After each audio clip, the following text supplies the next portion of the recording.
Good morning. Today is Monday, December 6, 2021. Today is Abida. Student Council and ROTC would like to thank all of those that donated to the Food Bank of the Hudson Valley. All three campuses were able to donate a total of 767 pounds of needed food and materials.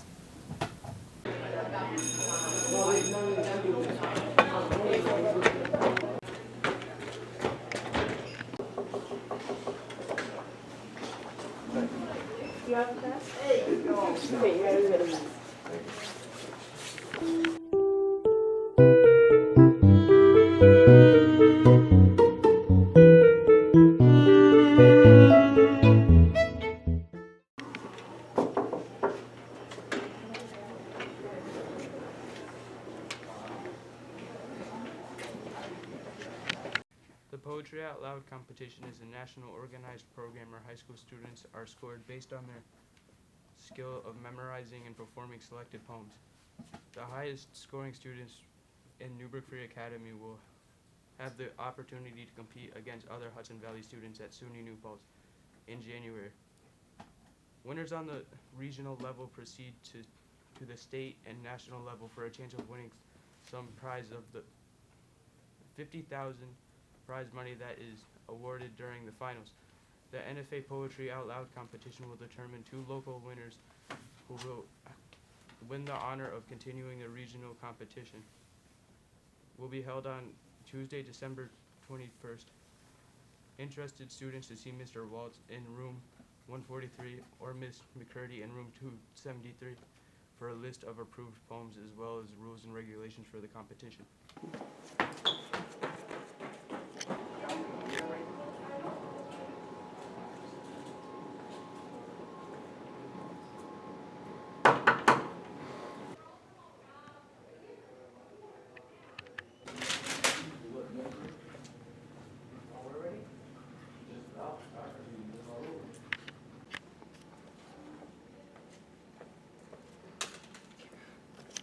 The Empire program will run on Tuesdays and Thursdays from 2:20 to 3:50.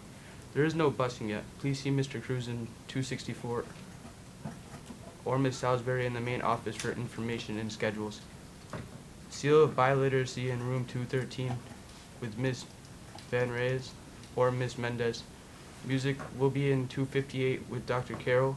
If you already registered, report directly to these rooms upon dismissal. Other activities will be announced soon.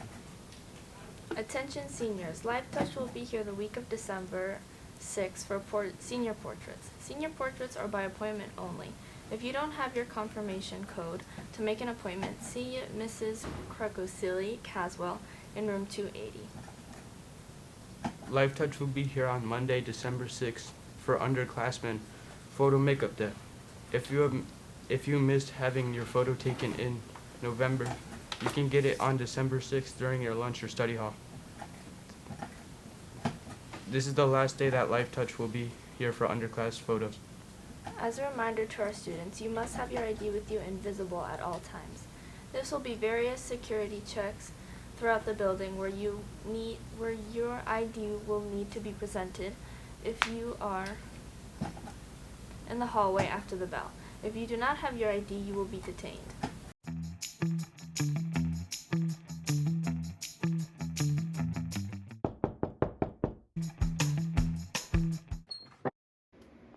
Excuse me, why are you late to class? Why do I have to be here on time? Because you have to learn.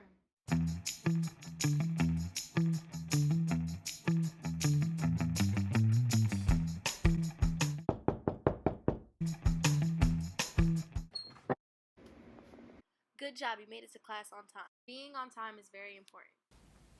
Have a good day, NFA.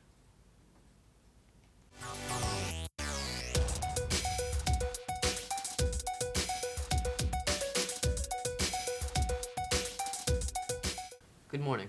I'm your host Declan Welling with this week's Game Clock. The varsity football team lost to Carmel 47-13, ending their season as OCIA A semifinalists. Now is the time with winter sports, with boys swimming and diving starting their season on the 7th with a home meet against Washingtonville. In professional sports, it is MLB offseason, and the Mets have signed pitcher Max Scherzer to a 3-year, $130 million deal. This breaks the record for the highest annual salary in the MLB. Contrary to this, the Yankees have had a quiet offseason. The Golden State Warriors have started their season off great. They are one of 20 teams who have done this good in the first 20 games of the season. Both the Jets and the Giants won last weekend, and the Jets broke a 3-game losing streak. It has been 9 months since Tiger Woods' serious car crash, and recently he announced that he will never reach the point that he was at in his career. Lionel Messi was awarded his 7th men's Ballon d'Or. The Ballon d'Or is considered by many the most prestigious soccer award. Thank you for watching Game Clock, and Mello dropped 18.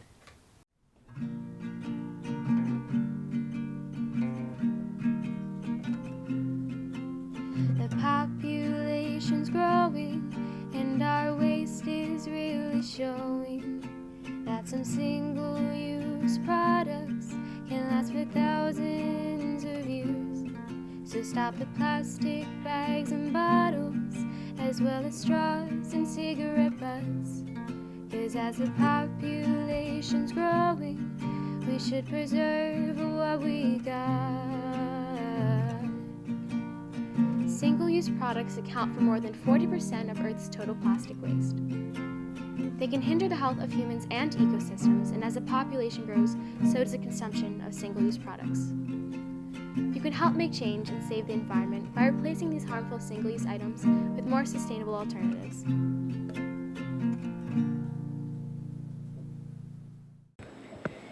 Hello, today we're going to be making chicken and waffles. And what's involved in chicken and waffles is the standard breading procedure. The reason why we do the standard breading procedure is to add a protective coating to the chicken, so when we deep fry it, it actually gives it a really nice texture and taste. So there's 3 different steps. You're going to start with a dry, wet, dry. The dry is really just flour that we seasoned with some different seasonings. The egg is just an egg wash that has some eggs and water in it. And then the last thing is a seasoned breadcrumb. So we go dry, wet, dry. First thing we do is take the chicken, put it into the flour. You're going to coat it completely using the same hand, and then to flip it.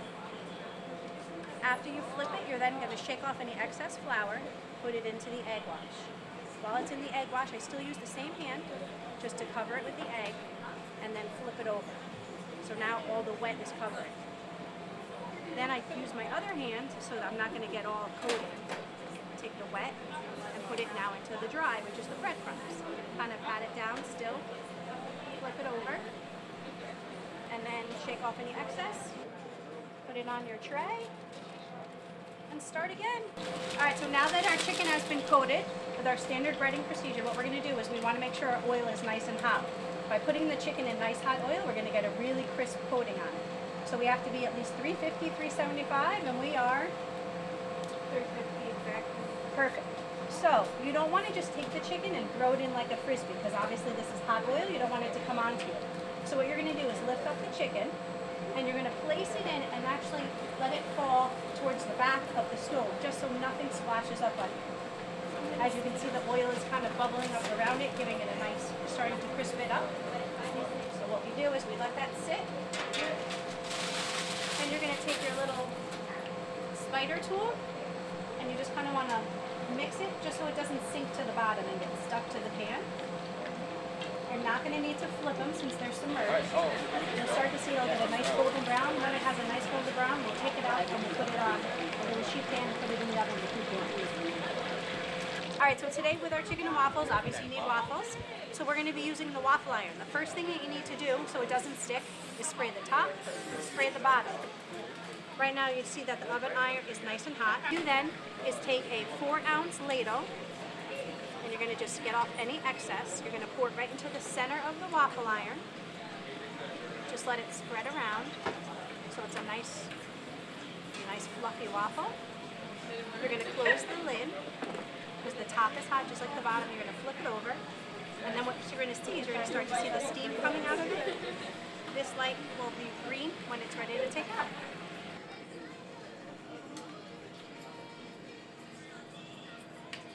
A nice crispy chicken breast with standard breading, a nice fluffy waffle.